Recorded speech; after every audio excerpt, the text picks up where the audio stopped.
अमर उजाला हल्द्वानी। मैं इस वक्त खड़ा हूँ रामलीला मैदान हल्द्वानी के ग्राउंड में। यहाँ पे अभी सचिन पायलट की सभा समाप्त हुई है। आज प्रचार का अंतिम दिन है। उन्होंने कांग्रेस प्रत्याशी प्रकाश जोशी के लिए वोट मांगा है। अब हम जानते हैं कि सचिन पायलट जो आए हैं कांग्रेस के स्टार प्रत्याशी, उन्हें लोगों ने सुना है और लोग उसके बारे में क्या कहते हैं, कांग्रेस के बारे में क्या कहते हैं, हम जानते हैं लोगों से। गोलापार से नाजिम हुसैन। क्या लगा आपको, जैसे आप रैली में आए हैं, क्या लगता है आपको, कांग्रेस के प्रति क्या सोचते हैं? सही है, लगी सोच सही है। उनका काम अपने कांग्रेस का करते चला है, पहले से ही भी है। अब तो इस टाइम क्या कहते हैं, भेदभाव, बैंक महंगाई, बड़ा ही घोटाला का हिसाब किताब बना हुआ है। जैसे 5 गारंटी दी है कांग्रेस, उसके बारे में आपको पूरी करेगी, गारंटी पूरी करेगी कांग्रेस। और सत्ता में आती है तो पूरी करेगी, आपको विश्वास है? पूरी करेगी सत्ता में। भाजपा के बारे में क्या कहना है आपको? ना सही है, वो भाजपा भी सही है अपनी जगह पे जो कर रही है, मगर ये कांग्रेस ने काम करा पहले से काफ़ी। आपको जैसे सचिन पायलट जी आए हैं, क्या लगता है कांग्रेस के लिए आगे? भैया देखिए, सचिन पायलट जी आज हमारे उत्तराखंड की देवभूमि में आए हुए हैं, तो उनका हार्दिक स्वागत एवं अभिनंदन करते हैं संपूर्ण जनता हमारी हल्द्वानी की। और जहाँ तक बात रही कांग्रेस की उसको देख के, प्रचार को देखते, तो हम जब घर घर जा रहे हैं, लोगों से मिल रहे हैं, तो लोगों का यही कहना है कि 10 सालों में जो महंगाई और बेरोजगारी के जो 2 हमारे मुख्य समस्याएं हैं, उनसे जनता इतना परेशान हो चुकी है। तो वो इतना परेशान, वो कह रही है अगर अजय भट्ट जी हमारे सामने आ जाए तो हम उन्हें बताएं कि क्या होगा। इसीलिए वो प्रचार करने भी नहीं आ रहे हैं, लोगों से मिलने भी नहीं आ रहे हैं। तो आज तो और जनता के संग हमें संपूर्ण समर्थन मिल रहा है। आने वाली परसों को वोटिंग है, तो सभी लोग वोट करेंगे और हम भारी मतों से विजय बनेंगे। कांग्रेस की 5 गारंटी के बारे में आप क्या कहेंगी? देखिए भैया, जो कांग्रेस पहले से ही कांग्रेस 70 सालों से इस देश में रही है, तो उन्होंने पहले भी विकास करा था और अभी भी वो विकास ही करेंगी। जो 5 गारंटी उन्होंने बोला है कि गरीब परिवार की महिलाओं को 1 लाख रुपए वार्षिक दिया जाएगा, और जो ये अग्निवीर योजना है ये रद्द करी जाएगी, और पेपर लीक पे एक ऐसा कानून बनाया जाएगा जिसके बाद उसमें कोई मतलब पेपर ना तो लीक किए जाएंगे ना कैंसिल करे जाएंगे। और जो 30 लाख नौकरियाँ लाई जाएंगी, जिसमें से 15 लाख नौकरियाँ महिलाओं को दी जाएंगी। हमारे कांग्रेस के नौजवान, हमारे छोटे भाई उम्मीदवार प्रकाश जोशी जी, पुष्पाल आर्य जी, रवि बहादुर साहब, हमारे विधायक सुमित देश जी, राहुल जी, गोविंद पीर साहब, महेंद्रपाल जी, मोहन कापड़ी जी, बेहर साहब, मंच पर सभी नेतागण, इस सभा में मौजूद नौजवान दोस्तों, बुजुर्गों, माताओं, बहनों, साथियों, अभी 2 घंटे के बाद पहले चरण का प्रचार इस लोकसभा चुनाव का समाप्त होगा। 19 तारीख को आप सबको न सिर्फ अपना सांसद चुनना है, एक नई सरकार का चयन करना है, एक नई सरकार का निर्माण करना है। 5 साल पहले आप लोगों ने एक जनादेश दिया, जिसको हम लोगों ने स्वीकार किया, और 5 साल से पूर्ण बहुमत की सरकार देश में काम कर रही। यशपाल जी ने, सुमित जी ने, प्रकाश जी ने आपको बताया क्षेत्र के हमारे नुमाइंदों के बारे में, इलाके के बारे में। मैं आपसे आग्रह करना चाहता हूं कि ये चुनाव सिर्फ 2 उम्मीदवार नहीं लड़ रहे कांग्रेस बीजेपी के। ये चुनाव सिर्फ प्रकाश जी को सांसद बनाने का चुनाव नहीं, ये चुनाव देश की तकदीर तय करने का चुनाव है। और आप लोगों को मूल्यांकन करना चाहिए कि 10 साल पहले जो सरकार बनी थी, वो सरकार ने क्या कहा और कितना किया। अब अखबार, टेलीविजन, होर्डिंग, बैनर, मोबाइल, इस पे जो प्रचार हो रहा है उसको 1 मिनट के लिए छोड़ दो और अपने आप से पूछना चाहिए कि 10 साल पहले सरकार बनने से पहले बीजेपी ने कहा महंगाई, बेरोजगारी, काला धन, भ्रष्टाचार, यही बात बोलते थे। इन 10 सालों में किसान की आमदनी दुगनी करने का दावा किया था। मैं कह सकता हूं कि किसी भी किसान की आमदनी दुगनी नहीं हुई। बीजेपी ने कहा था, महंगाई और बेरोजगारी की बात की थी। जब से देश आजाद हुआ है, सबसे ज्यादा आज शिक्षित बेरोजगार देश में आज की स्थिति में। बीजेपी की सरकार बनने के बाद एक ऐसा माहौल देश में बन गया साथियों।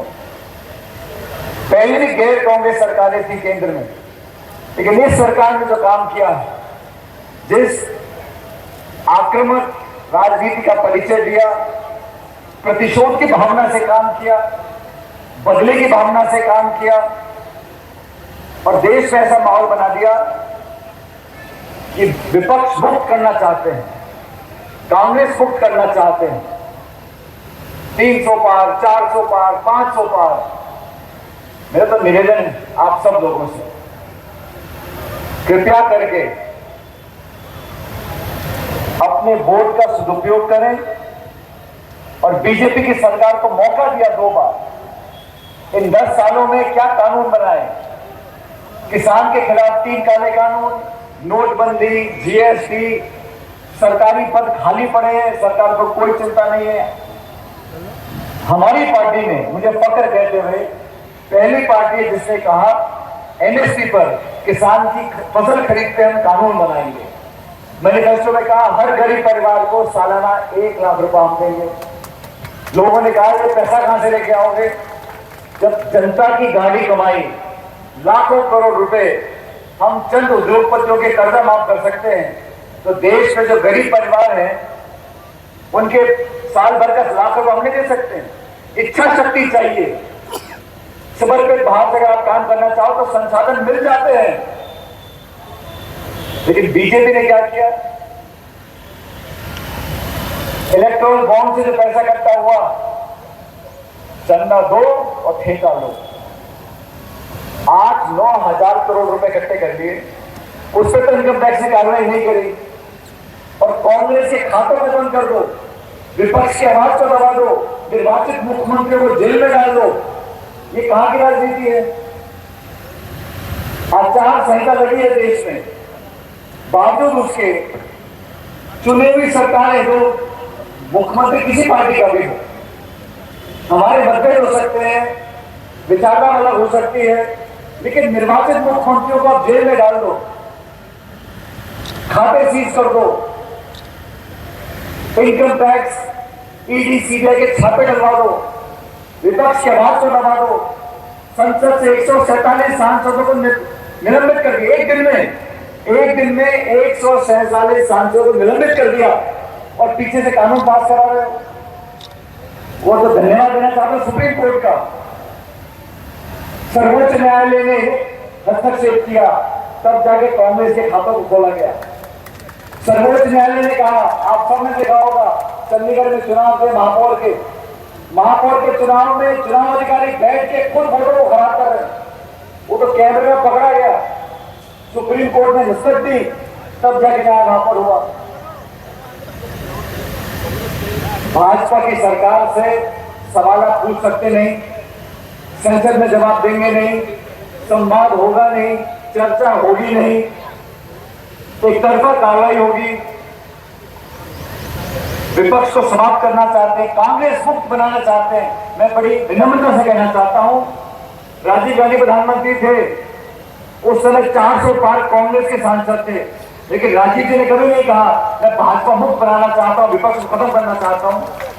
लोकतंत्र में विपक्ष को समाप्त करके आप जमहूरियत को, गणतंत्र को खतरे में डालना चाहते हो। संवैधानिक संस्थाओं को 70 साल से संस्थाओं को हम लोगों ने पोषित किया है, मजबूत बनाया है, लोगों की आस्था है संस्थाओं के अंदर। सुप्रीम कोर्ट का कोई निर्णय आता है, हम सब उसको मानते हैं, चाहे किसी पक्ष का हो, किसी की कोई दलील हो, अंतिम निर्णय सुप्रीम कोर्ट के हाथ में होता है। सुप्रीम कोर्ट का अगर निर्णय आ गया तो सब मानते हैं, लेकिन सुप्रीम कोर्ट का जज भी तो इंसान है। आप बताएंगे, जैसे सचिन पायलट आए, आपको क्या लगता है? कांग्रेस के उम्मीदवार प्रकाश जोशी के सपोर्ट के लिए आए हैं। उन्हें पता है कि कांग्रेस इस समय देश परिवर्तन चाह रहा है, कांग्रेस आ रही है, भाजपा सरकार से लोग त्रस्त हैं। कांग्रेस आएगी तो जनता की सुख सुविधाएं मिलेंगी जनता को जो चाहती है। इसी उपलक्ष्य में प्रकाश जोशी को सपोर्ट करने यहाँ आए हैं। अपनी बात से जो जनता को अच्छी तरह रूबरू करा रहे हैं, जिन बातों से कांग्रेस ने आज तक देश का विकास किया और आगे भी उसी तरह करते रहेंगे। सचिन पायलट आए हैं कांग्रेस के लिए, उन्होंने प्रकाश जोशी के लिए आज अपनी बात रखी है और कांग्रेस के पक्ष में मतदान करने की अपील की है।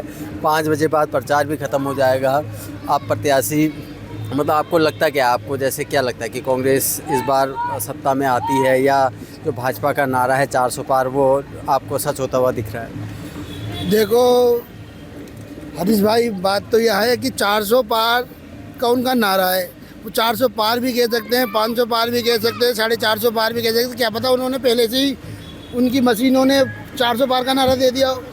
तो मामला तो यह है सर कि अगर 10 साल का कार्यकाल उठा के देखोगे तो मैं किसी की आलोचना नहीं कर रहा हूँ। कहने का मतलब ये है कि ये चुनाव जो है ये युवा पीढ़ी के लिए नहीं, ये भारत का चुनाव है।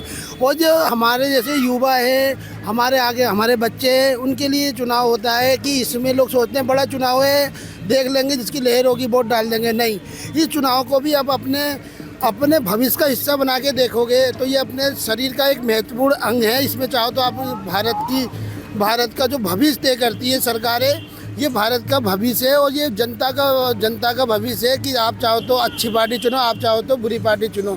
मामला ये है कि अगर अपने भविष्य से देखना है तो हम तो चाहते हैं कि कांग्रेस के साथ आए, वो कांग्रेस को मजबूत करे, जिससे कि अभी हम 10 सालों में देख ही रहे जितने आंदोलन, जितना जातिवाद, जितना हो सके तो ये तो तानाशाह वाली राजनीति हुई कि अगर आओ, मैंने अगर कोई गलत काम कर रखा है तो भैया पार्टी में आओ, ना तो जेल जाओ। अभी आप देख लो दिल्ली के केजरीवाल, हमारे दिल्ली के मुख्यमंत्री है, जो आचार संहिता लगी हुई है वो जेल में, सारे विधायकों को प्रताड़ित कर रहे हैं। तो हम तो नहीं चाहते, हम तो चाहते हैं कि युवा जागे, भारत की जनता जागे और अच्छे आदमी को चुनाव में लाएं और अच्छी सरकार चुनें। क्या लगता है आपको, जैसे भाजपा का नारा है 400 पार का, तो क्या आपको लहर लग रही है 400 पार की, या कि कांग्रेस पार्टी सत्ता में आती हुई दिख रही है?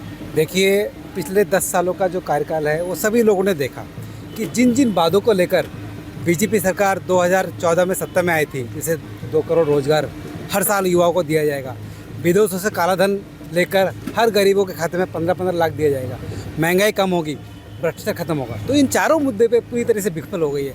इनके पास मुद्दा है राम मंदिर का, इनके पास एक मुद्दा है 370 हटाने का, इनके पास जो मुद्दा था 3 तलाक का, लेकिन जो गरीबों की थाली में जो महंगाई की जो थाली बढ़ती जा रही है, चाहे सिलेंडर हो, चाहे गैस हो, चाहे पेट्रोल डीजल हो, चाहे तेल हो, चाहे दालें हों, चाहे सब्जियां हों, हर एक चीज़ महंगी है। आपने कहा था हम किसानों की आय दुगनी करेंगे, आज किसानों की जो MSP की गारंटी वो नहीं मिल पा रही है। तो कहीं ना कहीं हर एक समाज, चाहे महिला कहिए, चाहे किसान कहिए, बुजुर्गों की जो पहले रेलवे में छूट दी जाती थी वो ख़त्म कर दिया गया है। युवाओं को रोज़गार देने के नाम पर आपने अग्निवीर योजना चालू की, जो कि पूरी तरीके से फ्लॉप हो गई है। उससे युवा मायूस होता जा रहा है, क्योंकि हर माँ बाप का सपना होता है कि उनका बच्चा पढ़ लिख कर नौकरी करे, उनकी सेवा करे, लेकिन आजकल जो बच्चा पढ़ लिख कर हतोत्साहित हो जा रहा है। तो बीजेपी के पास सिर्फ एक ही मुद्दा है कि अभी तो अयोध्या झांकी है, मथुरा काशी बाकी है। अगर आप ये वीडियो YouTube पर देख रहे हैं तो हमारे चैनल को सब्सक्राइब करें और बेल आइकन को दबाना ना भूलें। अगर आप Facebook पर ये वीडियो देख रहे हैं